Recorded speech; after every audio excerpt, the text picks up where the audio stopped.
नमस्कार, कैसे हैं आप लोग? ठीक है? सुनाई नहीं दिया मुझे। ठीक है आप लोग? तो मैं आपसे दो तीन चीजें कहना चाहता हूं।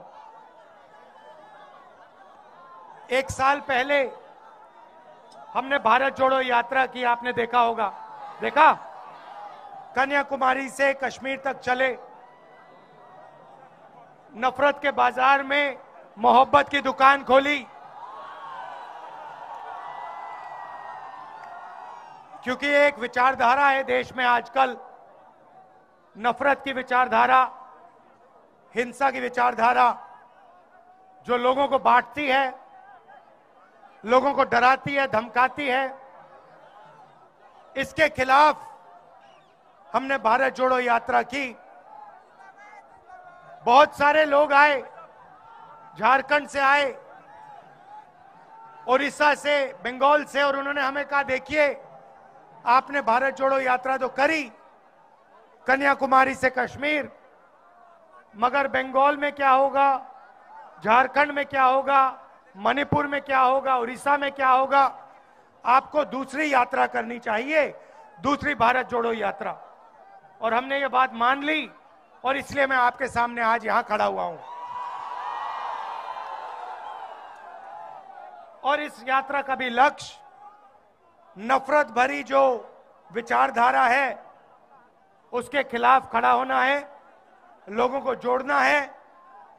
और जैसे उसमें हमने मोहब्बत की दुकान खोली, इसमें भी हम मोहब्बत की दुकानें खोलना चाहते हैं। इसमें हमने एक शब्द और जोड़ दिया, आपने देखा होगा, भारत जोड़ो न्याय यात्रा। क्योंकि हमें लगता है कि हिंदुस्तान में अन्याय फैलता जा रहा है। आप देखिए, रोजगार, देश के युवा सिर्फ रोजगार चाहते हैं और पूरे देश में नरेंद्र मोदी जी ने और बीजेपी ने बेरोजगारी की बीमारी फैला दी है। किसी भी प्रदेश में जाओ और पूछो भाई यहां पे बेरोजगारी की बीमारी है, ये देखो, जहां भी हम जाते हैं एक नई बीमारी चली है, बेरोजगारी की बीमारी। वो हिंदुस्तान के युवाओं को लगती है और उनके भविष्य को खत्म कर देती है, नष्ट कर देती है। ये बीमारी कैसे आई मैं आपको बता देता हूं। नरेंद्र मोदी ने नोटबंदी की, जीएसटी लागू की, और जो छोटे व्यापारी हैं, छोटा बिजनेस चलाते हैं, छोटे कार्यक्रम, अग्निवीर, देखो ये बोला बिल्कुल सही। तो जो युवाओं को सेना में रोजगार मिलता था उसको भी अग्निवीर ने खत्म कर दिया। और भाइयों और बहनों, एक और बात मैं आपको बताना चाहता हूं, जो आपने अग्निवीर की बात छेड़ी। मेरे पास 100-200 युवा आए, कुछ महीने पहले की बात है। दिल्ली आए, मेरे साथ बैठे और रोने लगे, मतलब आंसू निकलने लगे। 20-25 युवाओं की आंख से आंसू निकलने लगे। मैंने पूछा आप रो क्यों रहे हो, क्या हुआ? मुझे कहते राहुल जी, हमने 5 साल सेना में जाने की प्रैक्टिस की, रनिंग की, वर्जिश की, हमें सेना में एक्सेप्ट कर लिया गया। हमारा जो सपना पूरा था, हमारा जो सपना था उसको पूरा कर दिया। और फिर 3 साल बाद हमें कहते हैं, टाल टाल कर कहते हैं तुम्हें सेना में नहीं लिया जाएगा, क्योंकि अब अग्निवीर लागू हो गया है। ना तुम इधर के ना तुम उधर के। 1,50,000 युवाओं को पहले आर्मी में लिया और फिर आर्मी से निकाल दिया और उनको कहा कि तुम्हें सेना में नहीं लिया जाएगा और तुम्हें अग्निवीर में भी नहीं लिया जाएगा। और आज 1,50,000 युवा भटक रहे हैं, जंतर मंतर में बैठे हैं क्योंकि उनके हाथों से सरकार ने रोजगार छीना है। और मैंने उनसे कहा है कि कांग्रेस पार्टी उनके साथ खड़े होकर उनको न्याय दिलवाएगी और उनका जो हक बनता है उनके हवाले उसको करेगी। भाइयों और बहनों, आर्थिक अन्याय की मैंने बात की, मैं सामाजिक अन्याय की बात करना चाहता हूं। हिंदुस्तान में अलग अलग वर्ग के लोग हैं। दलित हैंगे, आदिवासी हैं, पिछड़े लोग हैं, जनरल कास्ट के हैं, माइनॉरिटी हैं, सारे लोग हैं। मगर आज तक किसी को यह नहीं मालूम इस देश में पिछड़े लोग कितने हैं। बोलो, जोर से बोलो। भाइयों और बहनों, मैं आपसे पूछता हूं, देश में पिछड़े लोग कितने हैं? कोई जानता है? आप जानते हो कि सबसे ज्यादा हैं, मगर नंबर नहीं जानते।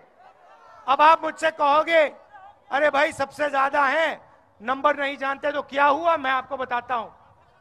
मैंने दो तीन आंकड़े निकाले। पहला आंकड़ा, हिंदुस्तान की सबसे बड़ी 500 कंपनियों में दलित कितने हैं, आदिवासी कितने हैं? ये बोली बात। दलित कितने? 0। आदिवासी कितने? 0। पिछड़े कितने? 0, एक भी नहीं। फिर मैंने पता लगाया, जो बजट को बांटते हैं 90 अफसर हैं, हिंदुस्तान की सरकार को चलाते हैं, दिल्ली में बैठते हैं। मैंने पता लगाया, इसमें दलित, आदिवासी, पिछड़े कितने? पता लगा 90 में से 3 आदिवासी, 90 में से 3 पिछड़े, 3 दलित, 1 आदिवासी। तो आदिवासियों के खिलाफ, दलितों के खिलाफ, पिछड़ों के खिलाफ दबाकर इस देश में अन्याय हो रहा है। और मैंने कहा कि जैसे किसी की टांग टूटती है तो पहला काम क्या होता है? डॉक्टर के पास जाते हैं ना, पहला काम क्या होता है? आप कहते हो भैया डॉक्टर साहब एक्सरे कराओ, पता लगाना है क्या टूटा। सही बात? तो मैंने यही कहा है, पहले पैसा मांगता है हमारी सरकार। देखिए, हमारी सरकार की कोशिश होगी, जैसे हमने राजस्थान में किया, स्वास्थ्य हमने पूरा का पूरा फ्री कर दिया, दवाई फ्री कर दी, अस्पताल फ्री कर दिया। दिल्ली में सरकार आएगी तो हमारी ये कोशिश होगी कि आप हमें ये ना कह पाओ। मगर मैं जाति जनगणना की बात कर रहा हूं। हम जाति जनगणना की बात कर रहा हूं। मैंने कहा कि जैसे किसी को चोट लगती है तो एक्सरे होता है, वैसे ही हिंदुस्तान का एक्सरे होना चाहिए, जाति जनगणना होनी चाहिए, पता लगाना चाहिए इस देश में दलित कितने, आदिवासी कितने, पिछड़े कितने, माइनॉरिटी कितने, जनरल कितने। वही पहला कदम है न्याय देने का। अगर हमने मालूम ही नहीं कि आदिवासी कितने, पिछड़े लोग कितने, तो न्याय की कैसे बात हो सकती है? जैसे ही मैंने जाति जनगणना की बात की, वैसे ही नरेंद्र मोदी कहते हैं देश में कोई जाति नहीं है।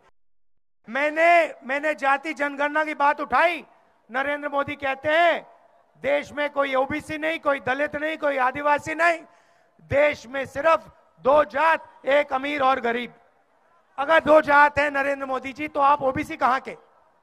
आप ओबीसी कैसे बन गए?